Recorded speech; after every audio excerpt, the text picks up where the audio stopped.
Welcome back to the show, America World Family Church. Thank y'all for listening in. You're listening to Live, the Larry Stevenson Show. I'm your host and your pastor, Larry Stevenson, the bearded black cowboy, always talking what? God, family, country. Letting the truth be told, regardless of culture, color, community, or other truth, must transcend the skin, and absolutely, unequivocally, everything else. And ye shall know the truth. And he, Jesus Christ, being the truth, the whole truth, and nothing but the truth, and yes, he is God, shall set you free. You hear us say all the time that truth must transcend the skin, culture, color, community, or other. Let me, before I bring Gleb on, just say this, that in that truth, there is the truth that community and cops and police and law enforcement, there's a gap that needs to be bridged. We are led by God doing that and attempting to do that with our crosswalks, to be a voice, a tool, and a vehicle to bridge the gap of cultural indifference when it comes to community and law enforcement. Praying and walking the cross around these police buildings and inviting the community out and all that stuff. But let me just say, it's not just about police officers. It's always about community. But ultimately, it's about leading people to the cross. Okay? So with that said, I want to just give a quick shout out and a thank you to, first of all, Operation Blue Shield and Tony Pickens, the founder of Operation Blue Shield, whose motto is together we're all in, 24/7, 65, headquartered down in Dallas, Texas. I also want to give a shout out to Nicholas Galanos, the ambassador at large for Operation Blue Shield, and Mo, again, I don't want to mess up folks' last name, the chief operating officer of Operation Blue Shield, who I had a great meeting with today at their headquarters. Man, it was an outstanding meeting, and I just want to say, look for some great things as we partner, the Bearded Black Cowboy Show, and as we partner with Operation Blue Shield to spread the message of bridging the gap between police and community. Operation Blue Shield is now stepped up to the plate and are going to be sponsoring the crosswalks that we're doing. And, you know, folks always want to do something, but when people get serious, they really put, you know, financial backing behind to attempt to do. So without asking, that blessing just slid across the table today, and we just want to say thank you to Tony Pickens and her team as we prepare for many more crosswalks, but for them to step up to the plate and ask us certain things and want to see certain things in terms of Operation Blue Shield too, and their message going across the great state of Texas, if not the United States of America. We just want to say thank you to our number one sponsor, Operation Blue Shield. Look for more stuff to come out, and look for some blog posts coming out from Operation Blue Shield starting next week, and more about crosswalks here to come. But I want to bring to your hearing the man, the professor, the man, the myth, the legend, Gleb, who's unknown in terms of last name. Trace has said Tsipursky, but we will ask Gleb from the Ohio State University. First of all, how are you today, my brother? And tell America and our listening audience the correct pronunciation of your last name. Larry, thank you so much for having me on the show. And my correct last name is Tsipursky. So there it is, whoa. Tsipursky. The mystery is solved. Well, so you got to roll R's with that. So Tsipursky. Tsipursky, yeah. So T-U-R. Okay. Yeah, Tsipursky. Okay. There you go. Tsipursky. Well, Trace said what she said was close enough. She's my wife, so I'm gonna go with it. Sure. So. Just you can always call me Mr. T. Yeah, there you go, Mr. T. Hey, Mr. T, there you go, man. Well, hey, my brother, well, thank you for reaching out, man. I'm always excited when we got good folks that hear the show and want to be a part of the show and just want to get on and just sit down and talk, you know, from the Ohio State University. Gleb, why don't you tell our listening audience a little bit about yourself, buddy? Sure, happy to do so.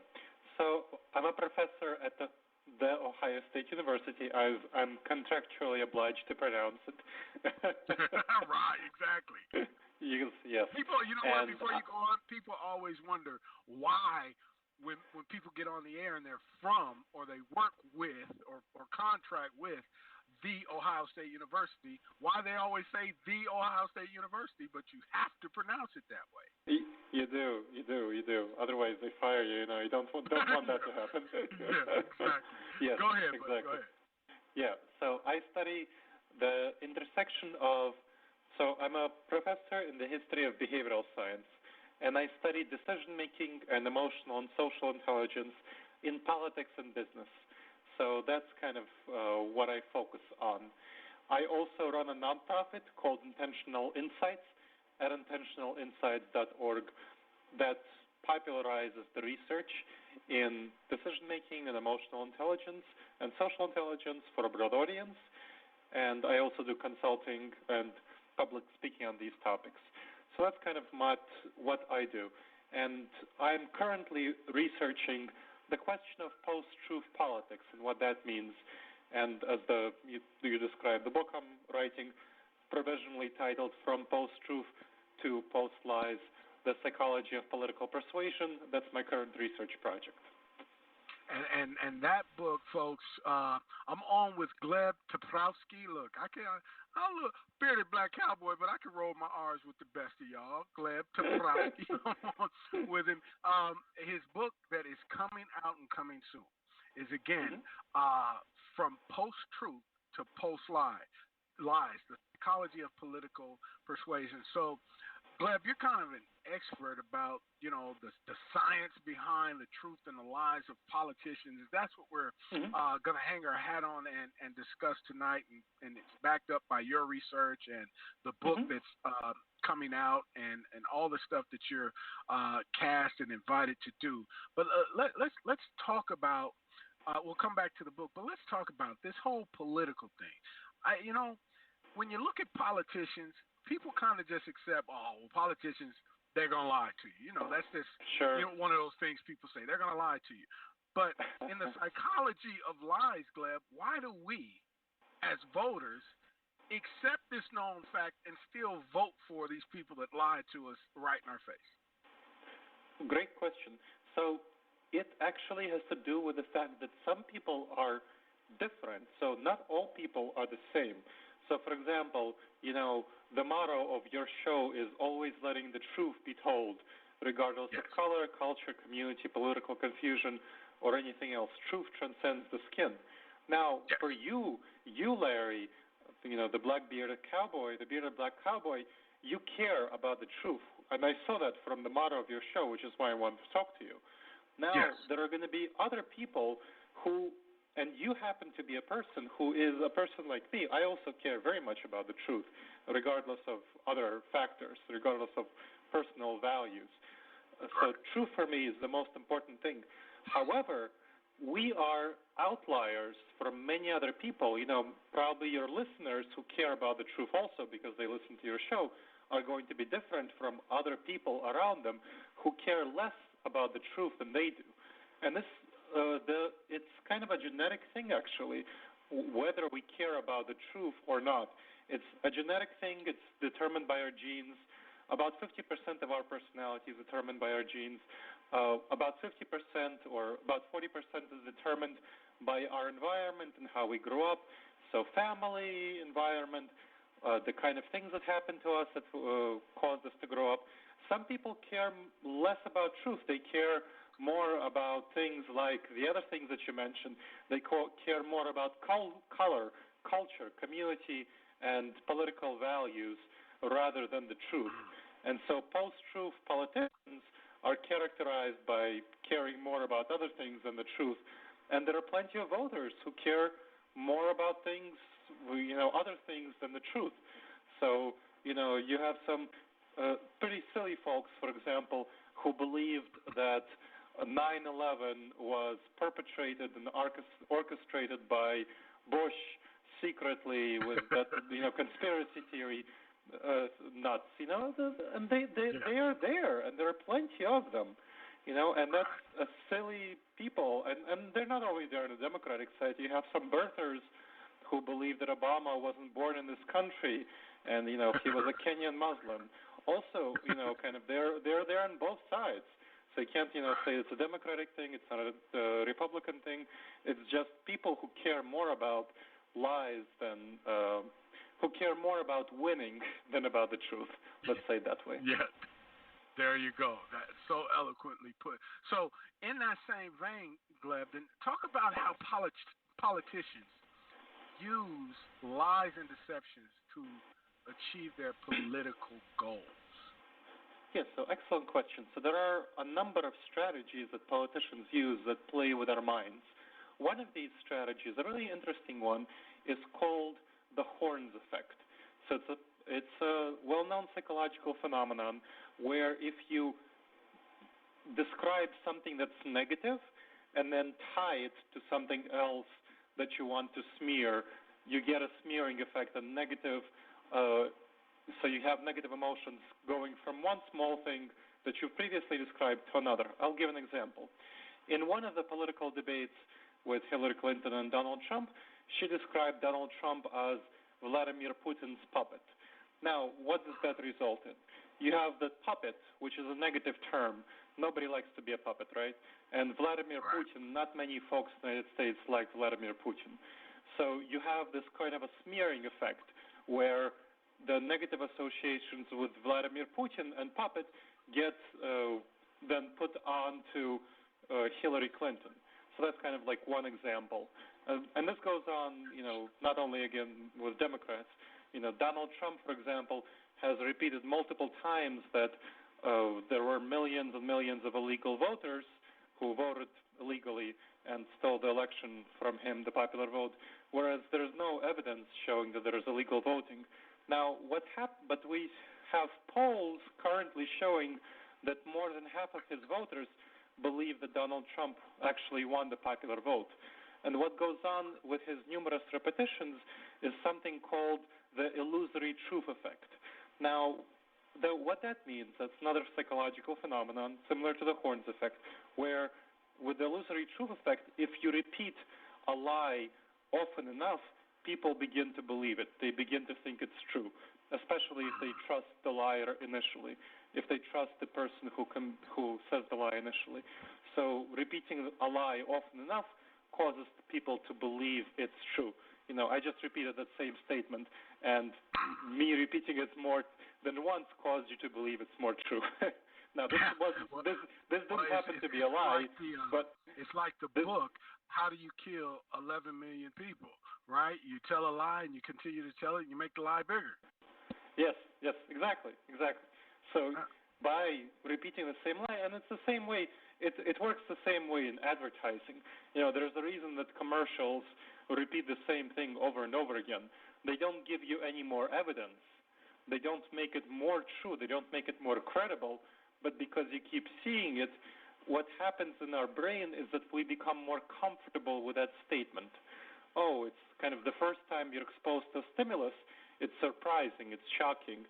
It's like, oh, this is new, this is different. But the more times it's repeated, the less shocking it is, the more comfortable we are.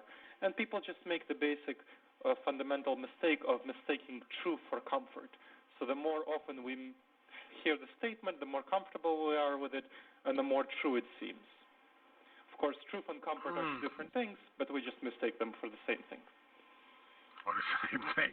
America World family, I am on with Gleb Tsipursky from The Ohio State University, author of the upcoming book, From Post-Truth to Post-Lies, The Psychology of Political Persuasion.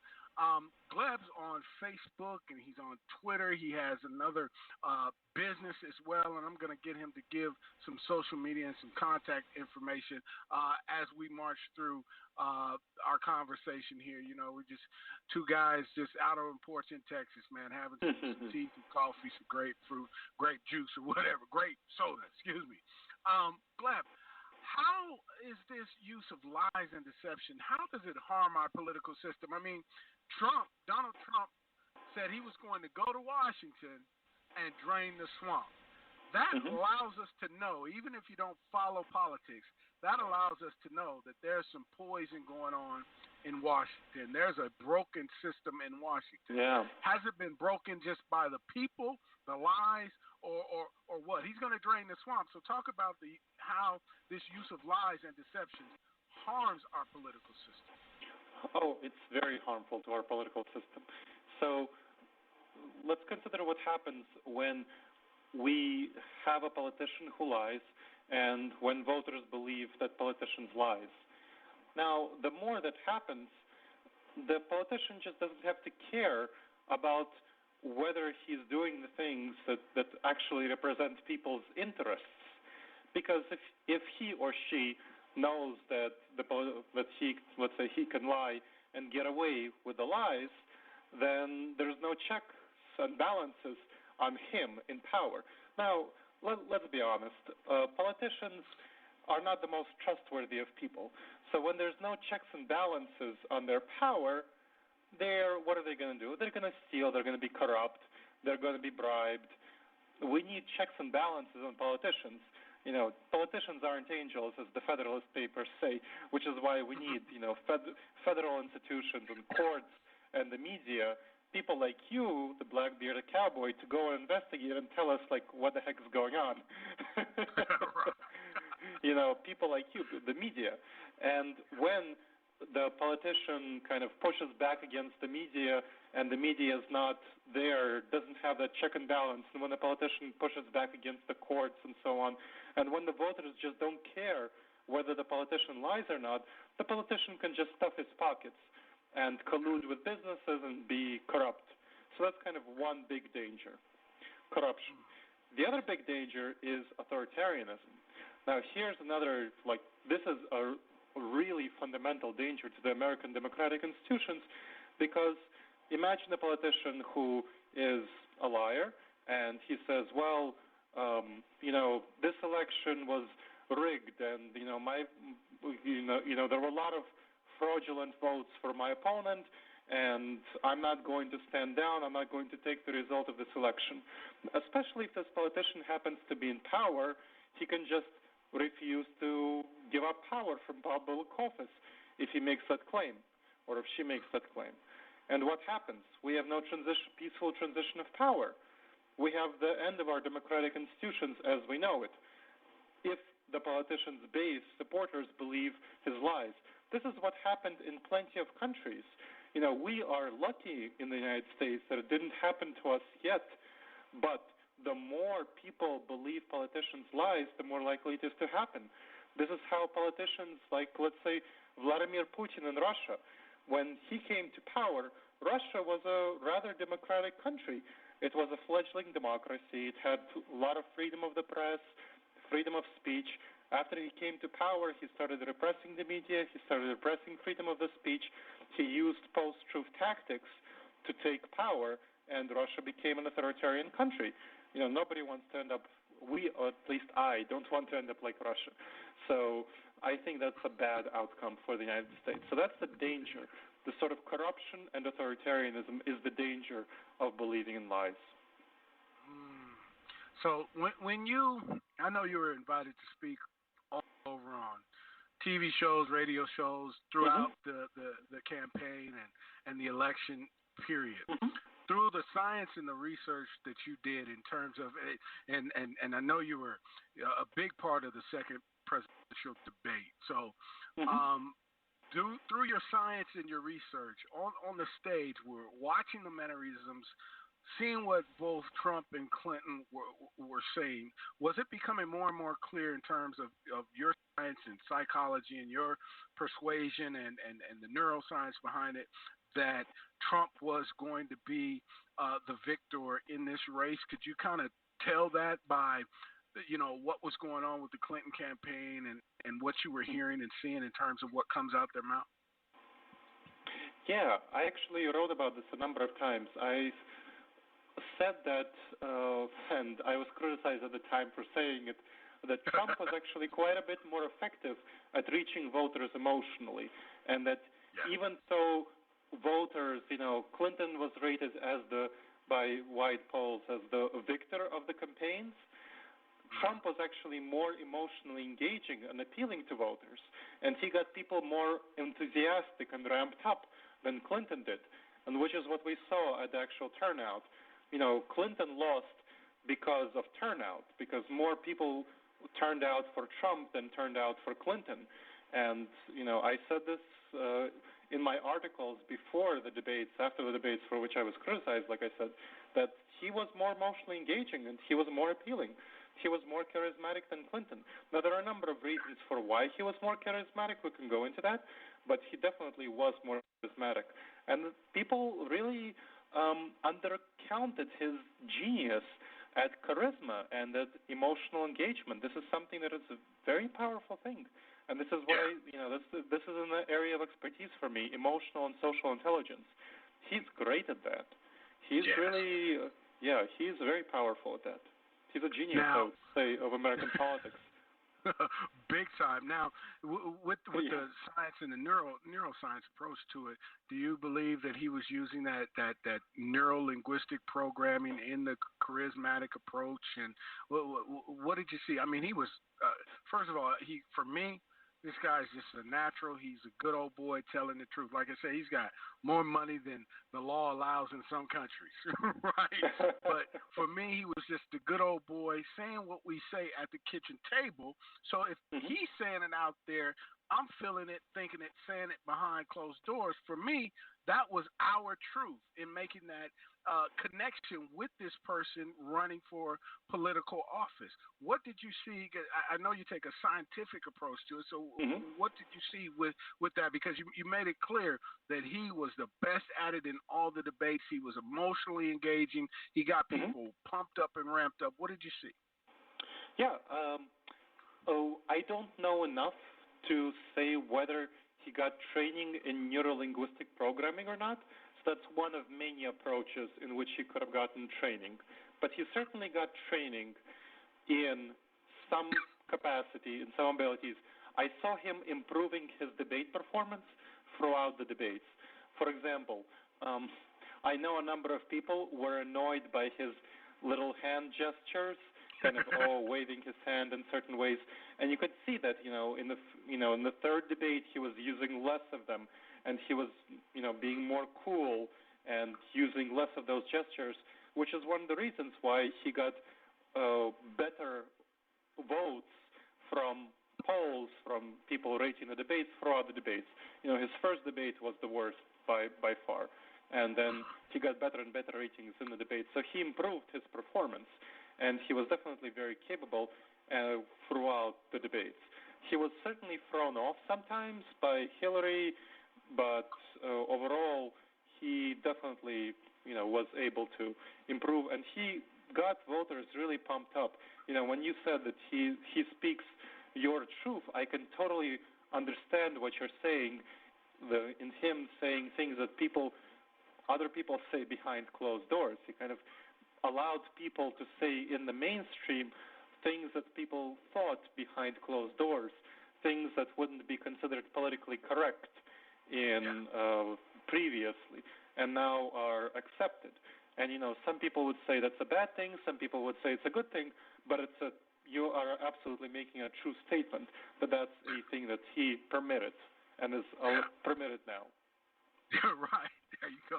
So that whole, since we're talking about lies and political lies, we touch on the point of political correctness. And I often say on my show, political correctness is based off of you looking at someone and saying something that's a lie that goes against your truth. So I always say you can't lie correctly, but that's what political correctness asks you to do, is ask you to lie and be correct in your lie. How is that even possible?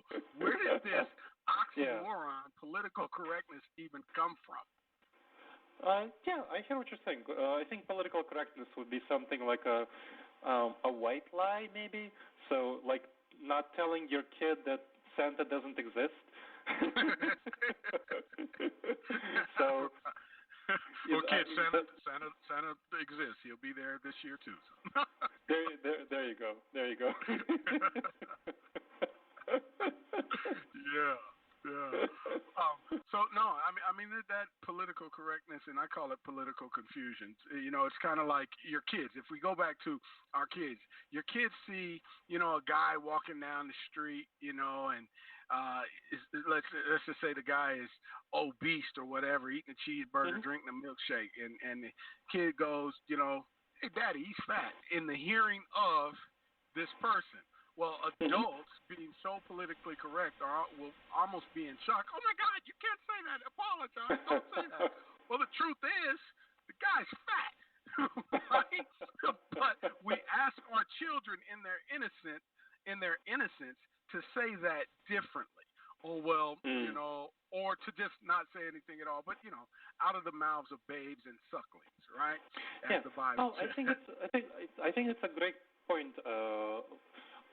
I think there are some terms that are neutral, and there are some terms that are pejorative. I come from a Jewish background, and there are some terms that are pejorative to terms for Jews, like kike, which it would be pretty unpleasant for me to hear. Now, that's not a great term for me as a Jew to hear. That's a pejorative term. A neutral term for me would be a Jew, and that's fine. That's an acceptable term. But there's a difference between calling someone fat and calling someone a fatso. You know what I'm saying? Right. There you go. Well, it's kind of like me. I get highly offended when somebody calls me an African American. First of all, I'm a Black American, or I'm just an American. And Gleb, not even knowing you, I know more African Americans that look like you than ever do look like me. But you be in white or Caucasian skin, I know more of them than I do Black African and or Americans. So that's like me and my family. I don't like when that term is used to define me. So I totally get what you're saying. Hey, listen. How can we address the problem of lies and deception so as to improve? Now we're talking about improving our political system. How can we, the voters, we the people, improve our political system? I think that's a great question. I think the most important thing we can do is call out politicians when they lie. So orient toward noticing when politicians are lying and calling them out. Writing letters to the editor, writing letters to the politicians, telling them, don't lie. This is a bad thing. Especially if you share their political values, whether you're a Democrat or you're a Republican. Let's be honest. The Democratic National Committee lied very badly when it undermined Bernie Sanders.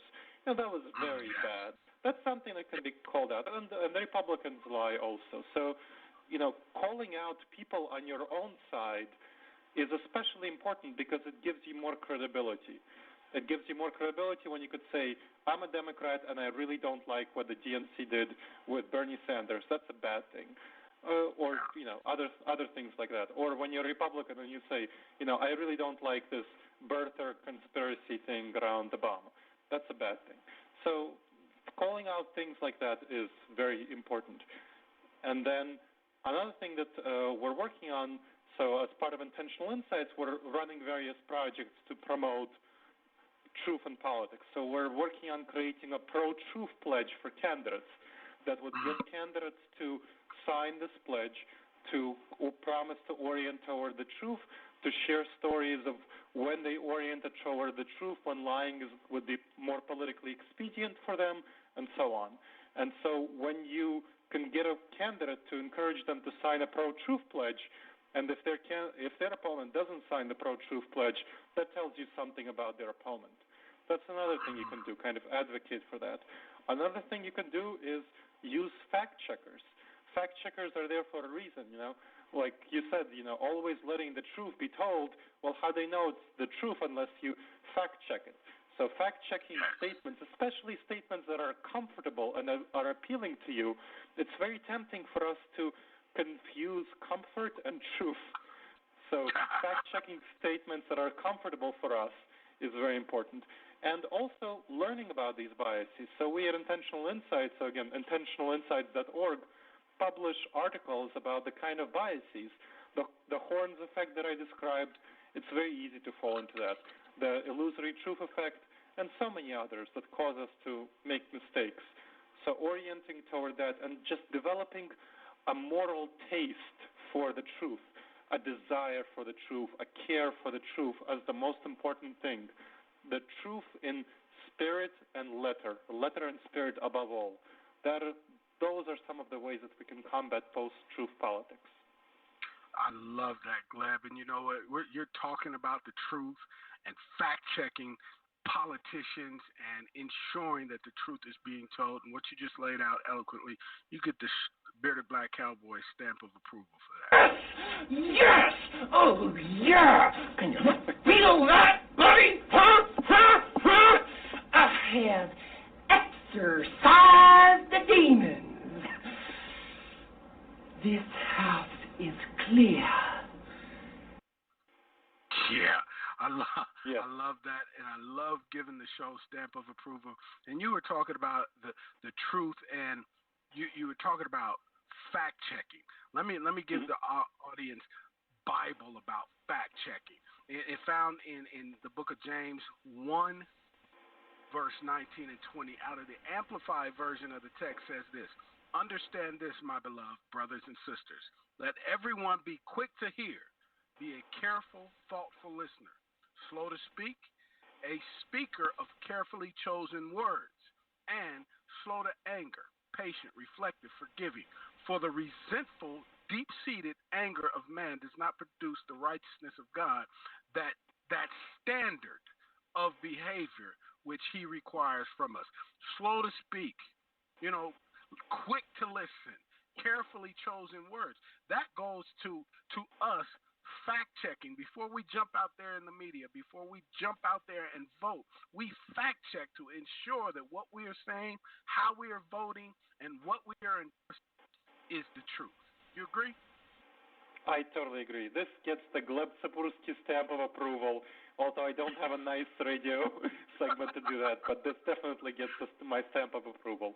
I love it. Well, we'll take it with the rolling of the R, man, the Gleb Tsipursky stamp of approval. And anytime we approve of the scripture, we know that the spirit and the word does not contradict itself, my brother. So thank you for approving of the word of the Lord as spoken, read, and written, man. So Gleb, what's next for you at The Ohio State University? Also, give my listeners contact information, social media, and email if you would, or a number in case they want to contact you and have you speak or just talk to you about whatever, if you don't mind. Sure. Yes. So the nonprofit I run is Intentional Insights. Again, intentionalinsights.org. So you can find out all my writings there and the videos that I produce and podcasts. If you're interested in collaborating in this project to bring truth to politics, please email me at gleb@intentionalinsights.org.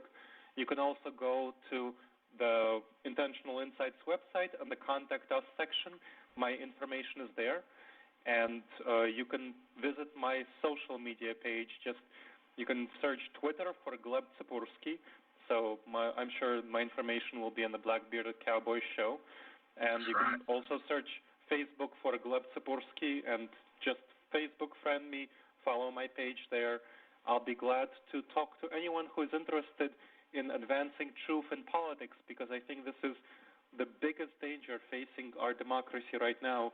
And we might slide into corruption and authoritarianism if we don't address this situation. Amen. Well, listen, we got about 90 seconds left in this part of the show, Gleb. My brother, I want to sincerely, from the bottom of my heart, man, thank you for joining me today from The Ohio State University. Our friend, Mr. T. Gleb Tsipursky. Thank you again, man. We will be in touch, have you back on the show. Let's talk truth in politics, and let's let the truth be told, all right? Absolutely. Thank you so much. It was a pleasure, and I really appreciate you having me on the show. Amen. Thank you, brother. We'll be in touch. All right. Bye-bye. Bye. America World Family, that was Gleb Tsipursky, The Ohio State University, sharing his insights, his research. His book is coming out soon, From Post-Truth to Post-Lies, The Psychology of Political Persuasion. That is due to come out soon, and as soon as it does, we'll have a link to it on beardedblackcowboy.com. You'll be able to click on that link and go to purchasing or get information from the book. We discussed political lies, deception, and confusion, and how to improve our political system tonight.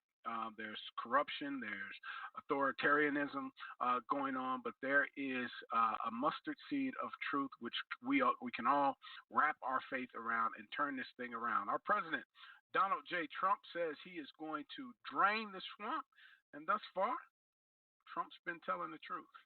So many people don't like it. Many people may call it something other than what it is, but it's actually a refreshing air of truth.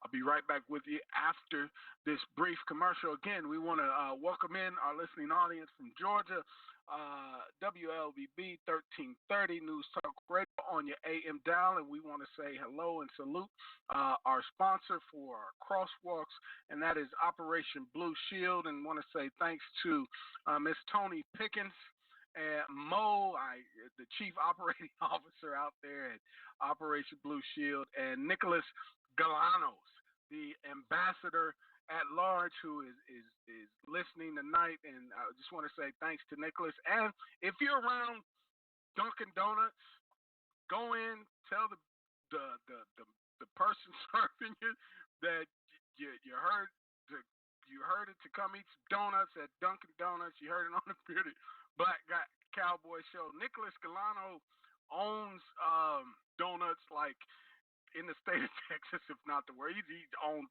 I don't know, too many to count. But anyway, go have yourself a donut at Dunkin' Donuts. Tell him the Bearded Black Cowboy sent you. Shout out again to Nicholas Galano, the new ambassador at large for Operation Blue Shield. We'll be right back at you. You're listening to Live, the Larry Stevenson Show. I'm your host, Larry Stevenson, the Bearded Black Cowboy. Always talking what, church? God, family, country. The Bearded Black Cowboy.